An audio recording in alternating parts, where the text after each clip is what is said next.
Muhterem cemaat, no mevlid ema bere Sofi Sara Osman Efendi Babuş Müftiye Sureke Kahane Nusnao fakat no mevlid biyo bini mado inşallah nikah buvanı elu buvani şema da var ya no mevlid çıkartına veş Nusnao aynı zuvan ema gergeri Sureke Çermugi Cenab-ı Allah eyra razı bu mevlid tukula Vano kamno mevlid ema da wendişse Bokan Cenab-ı Allah cenneti adni miyanda zire cabudu.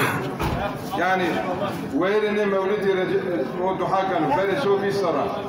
O kovano no mevlid amu dine kardo.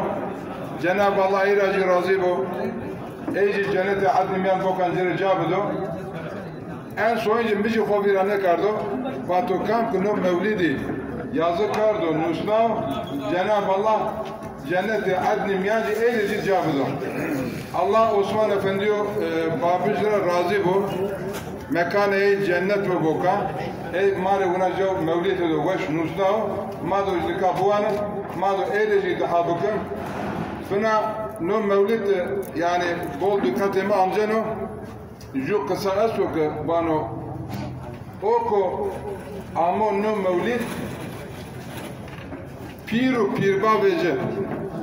Yani Türkiye mabam ya. Gelmişini ve geçmişini. Halbuki azanakı nakısa merdim o güllengi içinen vaktu nakısa bana.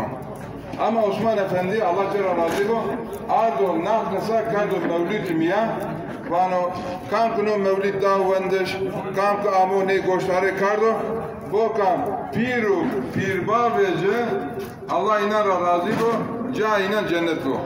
Bokan cay Osman Efendici cay mav piye eyci cennet bu cenneti adni miyani Cenab-ı Allah inare cabudu. Euzu billahi mineşşeytanirracim. Bismillahirrahmanirrahim. İnnallaha ve melâiketehu yusallûne alen nebi. Ya eyyühellezîne âmenû